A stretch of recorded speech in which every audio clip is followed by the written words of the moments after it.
Unique. Why I'm unique, part 3. I'm gonna keep doing this. So this one, I'm gonna go with my story and my experiences, and which makes me unique. And those experiences, since I survived those experiences, they made me have the ability to help others. And that is where I'm going in my life. Thanks to Mr. Fall. Your mess is your message. Just remember that. Your mess is your message. Life is happening to you. Life isn't happening to you, it's happening for you. Okay? Just go with it. But what I want to say is, okay, so let's go with this. My first experience, we could go with the first experience in which I was really young and my grandma, we walked in and she was on the couch. And for some reason my parents couldn't my mom at the time just couldn't handle it. Me, I'm just I'm the one that had to go check and stuff, and I was probably 11 years old. Weird experience. So then down there, I was always dealing with my mother and father being sick, but mainly my mother at first and my brother. My brother had a kidney and pancreas transplant. I don't know the ages of all this, okay? Yeah. So those are those experiences. My mom always had heart problems and her diabetes was taking her out, basically. And that's probably what happened to my brother too, because they didn't really pay attention to their diabetes like me. I did the same. But I am trying my best now. Okay, so, however, I am still type 2. They're still considering me type 2. I don't really know why, though, at this point, because I don't think I can be cured. But, alright, so, I want to say I'm naturally sweet, because my sugar is always high, and I don't even eat a lot of sugar, it's just what happens. Alright, let's see. So, where do we go from there? Okay, so there was that experience. My mother was always having heart problems, and she ended up in the hospital, and then my dad ended up in the hospital, and they were both in the hospital together, but we didn't want to tell her that he was doing worse than he was. The story was, he had rheumatoid arthritis, but then I remember one time being in the doctor's office, and I remember the doctor saying something weird about cancer, but my dad closed the door and I couldn't hear anything after that. So I had no idea. But when my dad died, he died of prostate cancer. But, for a while, he died first before my mom, which is really impossible because my mom's heart was only functioning at 10% at that time. I don't know how it worked out that way.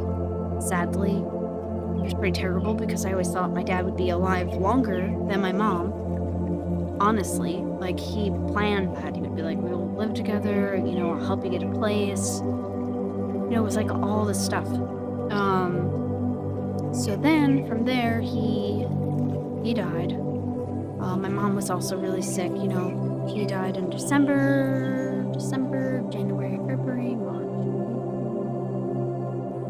7 months later, then my mother dies.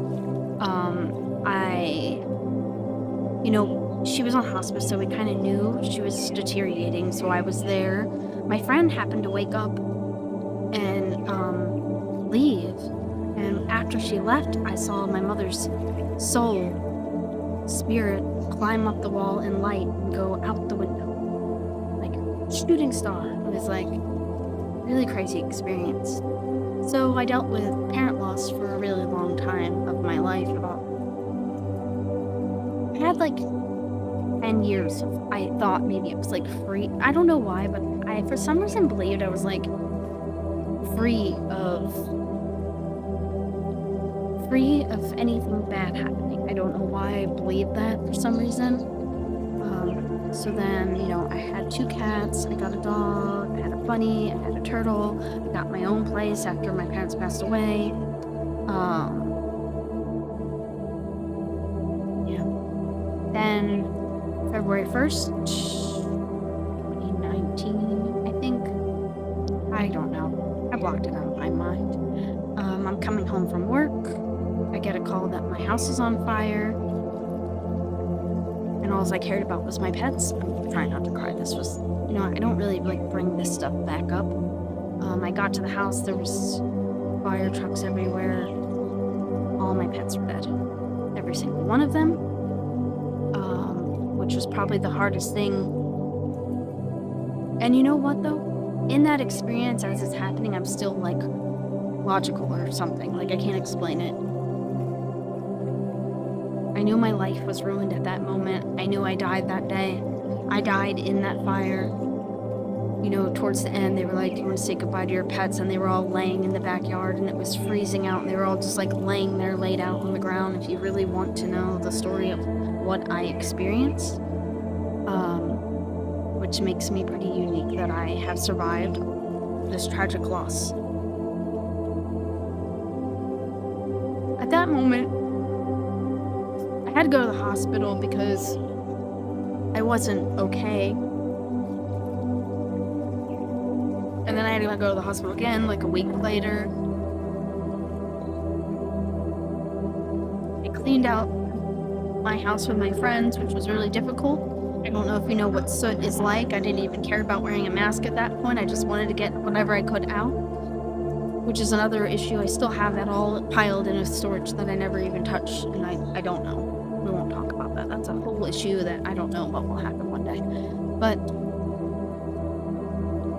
yeah, that was probably one of the hardest things I will ever experience in my life. Because any pain that I ever felt beyond that always circles back to that is what makes me not want to be here. Because I would rather be with my dogs and my cats. It took a long time. Then I was going back and forth. I lived at a friend's house, and then I had to leave there. Then I lived with my ex at the time, and then I left there because COVID happened, and I stayed with my brother, who I didn't get to see very often. He was experiencing a lot of stuff while I was on my own, and I feel bad that we didn't get to see each other, which is really terrible. And then I got to spend time with him, which was really special that I got to spend time with him. 2 red cardinals literally just flew above me. But I got to spend time with him, and at that time I met somebody online, and he came and lived with us, and we all got to hang out, and it was really fun. And then he died. He went to dialysis, and well, he had a problem with the stent in his arm because his transplants were finally like not good that much anymore after 20 something years. And then he passed away. Then I moved again because of a house situation, and then I moved again, and I lived on a porch for 2 years because I just didn't care about even living or living conditions, or trust me, I was in really bad conditions, okay? I wouldn't suggest that. It was really gross sometimes. Unhealthy, probably. But I lived on a porch. There wasn't really electricity. I made it. I managed it. I may have to go to part 3, 4 of my story. I'm sorry. I'm running out of time. So we'll go with the house situation. These are my experiences. It's a true story of my life.